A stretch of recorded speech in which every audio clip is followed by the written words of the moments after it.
الحمد لله وكفى وسلام على عباده الذين اصطفى اما بعد۔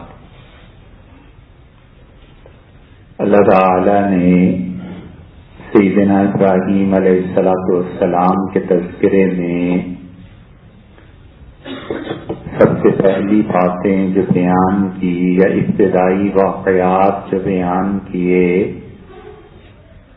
ان میں سے ایک واقعہ وہ تھا جو آپ کے سامنے عرض کیا تھا کہ سورج، چاند اور ستارے انہوں نے دیکھے اور انہوں نے اپنی قوم سے پوچھا کیا یہ وہ چیزیں ہیں جن کی عبادت کی جائے، اور پھر انہوں نے صاف صاف اپنی قوم کو بتایا کہ اللہ عز و جل، اللہ سبحانہ و تعالی کے علاوہ کائنات میں کوئی بھی چیز عبادت کے لائق نہیں ہے۔ اور یہی وہ اصل پیغام تھا جو حضور اقدس صلی اللہ علیہ وسلم نے دیا، اور سیدنا ابراہیم علیہ السلام سے پہلے اور ان کے بعد جتنے بھی انبیاء علیہ السلام آئے، اللہ نے انہیں بھیجا کہ وہ خدا کی توحید کا پرچار کریں اور لوگوں کو بتائیں کہ نفع اور نقصان اللہ ہی کی ذات سے وابستہ ہے، اور کائنات میں جتنے بھی مظاہر ہیں، سورج ہے، آگ ہے، چاند، ستارے ہیں، یا جتنی بھی چیزیں انسان اپنے ہاتھ سے تراشتا ہے، یہ سب کی سب مخلوق ہیں، ان میں سے کوئی خالق نہیں ہے۔ حضرت عمران رضی اللہ عنہ کہتے ہیں کہ میں حضور اقدس صلی اللہ علیہ وسلم کی خدمت میں حاضر ہوا تو آپ نے مجھ سے پوچھا کہ عمران تم کتنے خداؤں کی عبادت کرتے ہو؟ تو میں نے عرض کیا کہ ہمارے قبیلے والے 7 خداؤں کی عبادت کرتے ہیں، اور 6 خدا وہ ہیں جو زمین میں ہیں، اور 1 خدا وہ ہے جو آسمان میں ہے۔ اور یہ دعاؤں میں بھی اپنے خداؤں کو یاد کرتے تھے، اسی لیے کہ مینا میں جاتے تھے اور قریش کے علاوہ باقی لوگ عرفات میں جاتے تھے۔ قریش عرفات جانا اپنی توہین سمجھتے تھے، اور وہ کہتے تھے کہ عرفات میں وہ جائیں جو گناہگار ہیں۔ مطلب یہ کہ ہم کوئی گناہگار تھوڑے ہی ہیں۔ مینا میں بیٹھے رہتے تھے، حتیٰ کہ سارے لوگ عرفات سے واپس آتے تھے اور یہ مینا میں بیٹھ کے دعائیں مانگتے تھے اور کہتے تھے کہ اللہم ارزقنی رزقا، اے اللہ مجھے رزق دے، اللہ فلاں عورت سے شادی کرا دے، اللہ فلاں کام ہو جائے، فلاں کام ہو جائے۔ اور اللہ تعالی نے فرمایا کہ یہ کیا بےہودہ دعائیں ہیں جو تم مانگتے ہو، بس یہ کہا کرو کہ ربنا آتنا فی الدنیا حسنہ وفی الآخرۃ حسنہ وقنا عذاب النار۔ کوئی دنیا اور آخرت کی بھلائی نہیں جو اس دعا میں نہ آ۔ یہ انبیاء علیہ السلام کا کمال ہے کہ وہ سکھاتے ہیں اللہ سے کیسے مانگا جائے، اور انہوں نے مانگنا سکھایا۔ تو عمران رضی اللہ عنہ نے کہا کہ اللہ کے رسول 7 خدا، آپ نے فرمایا عمران اگر تم مسلمان ہو جاؤ تو میں تمہیں ایک دعا ایسی سکھا دوں جو ساری زندگی تمہیں کام آئے۔ اور پھر انہوں نے مسلمان ہونے کے بعد غالباً عرض کیا کہ آپ نے وعدہ کیا تھا دعا کا، تو آپ نے فرمایا اللہ سے یہ دعا مانگا کرو عمران کہ اللہم اعذنی من شر نفسی، اللہم الہمنی رشدی واعذنی من شر نفسی، اللہم الہمنی رشدی، اے رب دین اور دنیا میں جو صحیح راستہ میرے مقدر میں ہے اللہ وہ بات میرے دل میں ڈال دے، فیصلہ کروں، طالب علمی کا دور گزاروں، تجارت کروں، خرید و فروخت ہو، سفر ہو، الہمنی رشدی، اللہ جو صحیح ترین چیز ہے میرے دل میں وہ ڈال دے، میں اس پہ عمل کر لوں، وَأَعِذْنِی مِن شَرِّ نَفْسِی، اور اللہ مجھے میرے نفس کی شرارتوں سے محفوظ کرنا۔ فرمایا عمران یہ دعا مانگتے رہو، اور دعا ایسی جامع سکھا دی کہ دین اور دنیا دونوں میں کام آئے، اور سب کی عبادت چھوڑ دی انہوں نے عمران رضی اللہ عنہ نے، اور اللہ ہی کی عبادت کرنے لگے۔ سیدنا ابراہیم علیہ السلام کے والد انہوں نے جب دیکھا کہ بیٹے نے یہ کرنا شروع کر دیا تو ان کا لأرجمنک، میں تمہیں پتھر ماروں گا، ہلاک کر دوں گا، واہجرنی ملیا، دور ہو جا میری نظروں سے۔ قال سلام علیک، ابراہیم بولے، اور انہوں نے کہا ابا، والد، حضرت، پتا جی سکھی رہیے۔ یہ ہے وہ سلام جس کا اللہ نے حکم دیا ہے۔ اللہ فرماتے ہیں جب ناگوار چیز گزرے، جب کسی چیز پہ غصہ آنے لگے، جب کوئی چیز ناگوار گزرے تو لڑو جھگڑو نہیں، سلام کر کے الگ ہو جاؤ۔ یہ سلام کی دوسری قسم ہے، ایک ہے سلام جو سلامتی کے لیے ہے، اور یہ ہے سلام متارکت۔ متارکت کا مطلب ہے ترک کر دینا، چھوڑ دینا۔ وَإِذَا خَاطَبَهُمُ الْجَاهِلُونَ قَالُوا سَلَامًا، اللہ نے فرمایا جب ہمارے اچھے بندوں سے نادان لوگ جھگڑتے ہیں قالوا سلاما، تو سلام کر کے الگ ہو جاتے ہیں۔ شما بخیر، ما بسلامت، شما بخیر، ہم بھی خیر سے ہیں اور اللہ آپ کو بھی خیر سے رکھے، آپ کی اپنی راہ میری اپنی راہ، منع کر دیا۔ اسی لیے ایک جگہ آتا ہے اللہ تعالی نے فرمایا کہ جاہلوں سے مت جھگڑیے، انہیں پہچان ہی نہیں ہے، معلوم ہی نہیں ہے، اور سب سے بڑا جاہل کون؟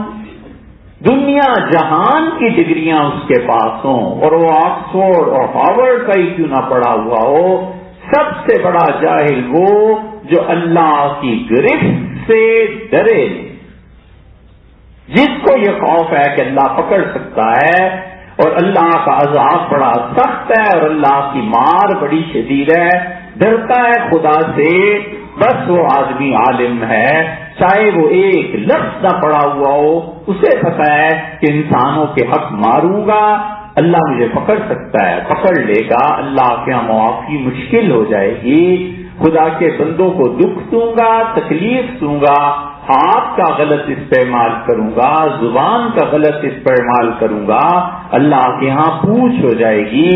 اسی لیے اتنا خدا کا خوف تھا لوگوں میں کہ لوگ اپنی نیکی کر کے بھی خدا سے شرمندہ ہوتے تھے، ڈرتے تھے کہ اللہ کہیں اور نہ پوچھے۔ امام ابو حنیفہ رحمۃ اللہ علیہ رو رہے تھے، ان کے شاگرد کہتے ہیں ہم نے کہا حضرت کس وجہ سے؟ فرمایا ہمسایہ قرض مانگنے آیا تھا اس لیے رو رہا۔ اس نے کہا حضرت اس سے کیا بات ہوئی؟ نہیں ہے پیسے تو نہ سے آپ نہ کر دیتے، کہنے کہ نہیں بات یہ نہیں، میں نے پیسے تو انہیں دے دیے، رو اس بات پہ رہا ہوں کہ اللہ تعالیٰ نے اگر یہ پوچھا کہ تیرے ہمسائے بھوکے تھے، محتاج تھے، پیسہ چاہیے تھا اور بیچاروں نے عزت نفس قربان کر کے ہاتھ پھیلا کے قرض مانگا، تو کہاں سویا ہوا تھا؟ تو اللہ کو کیا جواب دوں؟ فرمایا مجھے پتا ہونا چاہیے تھا کہ میرے ہمسائے جو ہیں انہیں ضرورت ہے پیسے کی، ان کے مانگنے سے پہلے میں قرض دے دیتا، یہ اصل چیز تھی، میں اس پہ رو رہا ہوں کہ اللہ کو جواب کیا دینا ہے۔ یہ خدا کا خوف جب آ جاتا ہے پھر آدمی کی زندگی صحیح ڈگر پہ چلتی ہے۔ اسی لیے اللہ فرماتے ہیں، آپ دیکھیں قرآن میں کیسی باتیں آئی ہیں، اللہ نے کہا من یتق اللہ، اور جس میں اللہ کا خوف ہوتا ہے یجعل لہ مخرجا، اللہ اس کے لیے مشکلات میں آسانیوں کے راستے نکالتے ہیں۔ اللہ نے فرمایا یرزقہ من حیث لا یحتسب، جو ہم سے ڈرتا ہے ہم وہاں سے اس کو روزی دیتے ہیں جہاں انسان کا تصور پہنچ نہیں سکتا، عقل و خیال میں بھی نہیں آ سکتا، ہم وہاں سے اس کے کام کرا دیتے ہیں۔ اللہ کا خوف یہ تو سلامتی یعنی آدمی جائزوں سے الجھے بغیر اپنا کام کرتا رہے، اللہ پر نظر رکھے. قالوا سلاما، اللہ نے فرمایا ایمان والے کہتے ہیں حضرت آپ سلامت رہیے، ہماری راہ الگ ہے. علم آ جائے، اللہ کا خوف آ جائے تو جھگڑنا مناسب نہیں.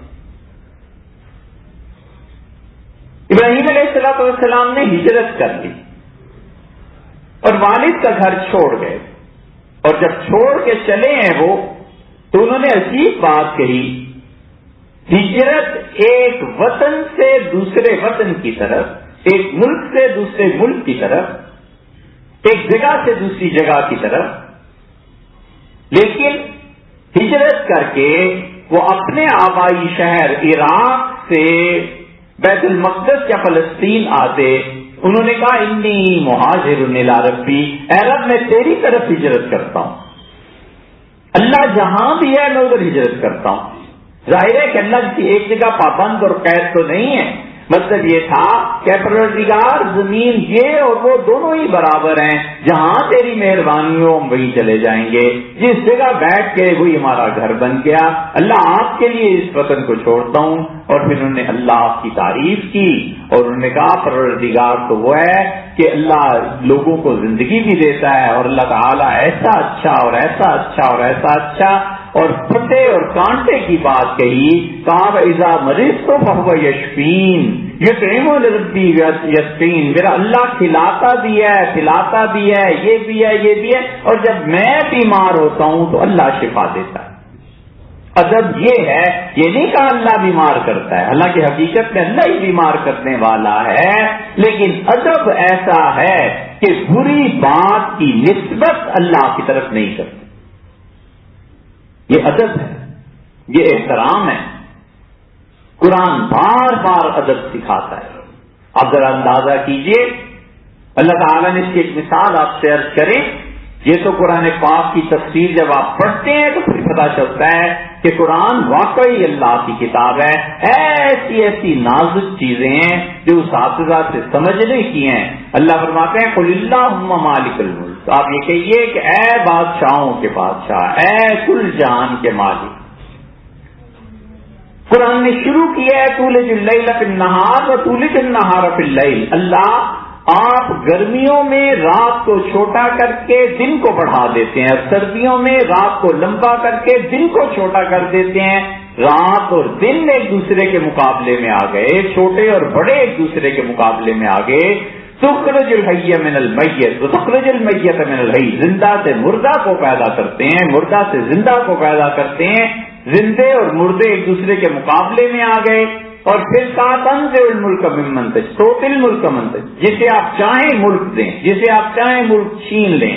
اللہ جسے آپ چاہیں عزت دیں، جسے آپ چاہیں ذلت دیں. آخر پر پہنچ کے سنگل چیز ہے، ایک چیز ہے، بیدک الخیر، اللہ خیر تیرے ہاتھ میں.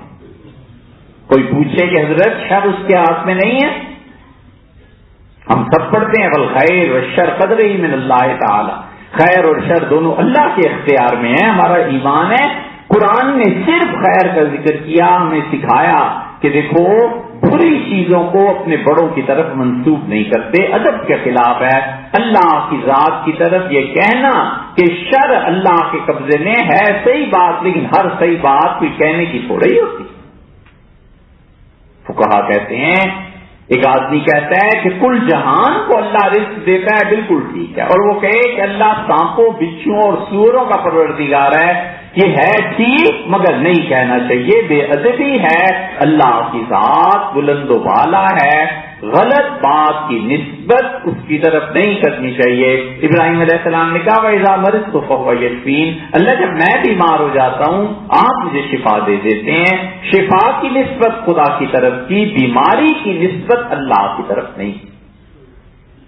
اسی لیے حضور اکرم صلی اللہ علیہ وسلم بار بار لوگوں کو ادب سکھاتے تھے، بار بار تعظیم سکھاتے تھے کہ خاندانوں میں چھوٹے اور بڑے کا تصور قائم رہے. جو اس تصور کو مٹاتا ہے موت سے پہلے پہلے ان چیزوں کو دیکھ لیتا ہے. حضور اکرم صلی اللہ علیہ وسلم نے فرمایا تم میں سے جو چاہے کہ اللہ اس کی عمر بڑھا دے، اور جو چاہے کہ اس کا رزق بڑھ جائے، اور تیسری بات فرمائی کہ جو چاہے کہ اس کا رزق اور عمر کے ساتھ ساتھ دعا قبول ہوتی رہے، فلیصل رحمتہ، اسے چاہیے کہ جو اپنی رشتہ داریاں ہیں وہ قائم رکھے، اپنے رشتوں کو نہ چھوڑے۔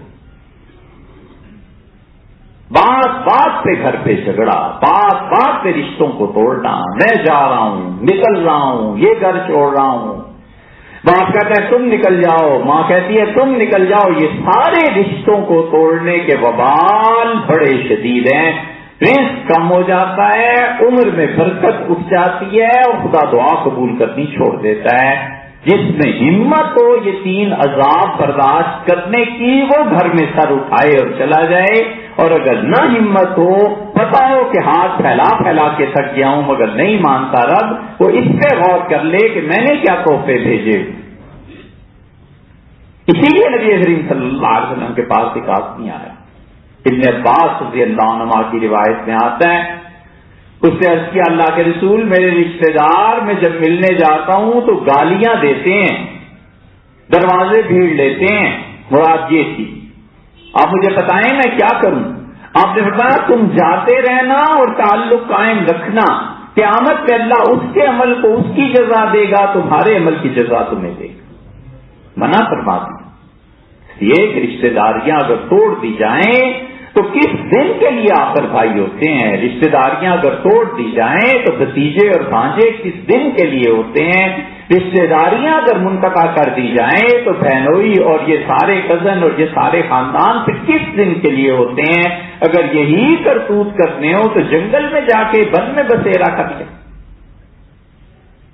اسی لیے نبی کریم صلی اللہ علیہ وسلم لوگوں سے کہتے تھے، آپ نے فرمایا تم جانتے ہو میرے ماموں سعد ہیں، اور ایک مرتبہ فرمایا لوگ لائیں میرے ماموں کے مقابلے میں اپنا ماموں لا کے دکھائیں۔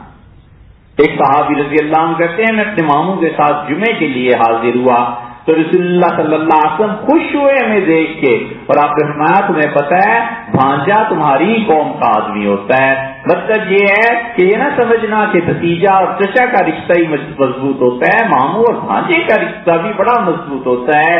یہ سب تلقین حضور صلی اللہ علیہ وسلم نے کہی تاکہ لوگوں کے خاندان جڑے رہیں اور معاشرے میں تباہی نہ پیدا ہو۔ زندگی ان رشتوں کے تابع ہے، یہ رشتے زندگی کے تابع نہیں، زندگی آرٹ کے تابع ہے۔ جتنا اچھا آرٹ، جتنی اچھی ثقافت، جتنے اچھے مناظر آپ بچوں کے سامنے رکھیں گے ذہنی طور پر اتنی ترقی کریں گے۔ یہ مغل جو اتنے بڑے باغات بناتے تھے، اتنی شاندار عمارتیں بناتے تھے، فوارے لگاتے تھے، لوگ شام کو آ کے بیٹھتے تھے، اپنے مسائل ڈسکس کرتے تھے، ذہنی ٹینشن دور ہوتی تھی، اور لوگ ایک دوسرے سے ملتے تھے، چنا چور گرم کھاتے تھے، مونگ پھلی کھاتے تھے، آ کے 4 منٹ ایک دوسرے سے مل کے حال پوچھ لیتے تھے۔ یہ سب کچھ کیا تھا؟ یہ اس لیے تھا کہ انسانوں کو ذہنی سکون ملے، اطمینان ملے، اور جتنا بدتر آرٹ، جتنی غلط چیز بچوں کو دکھائیں گے اتنا ہی ان کی طبیعت اور ذوق پست ہوگا۔ زندگی آرٹ کے تابع ہے، آرٹ زندگی کے تابع نہیں ہوا۔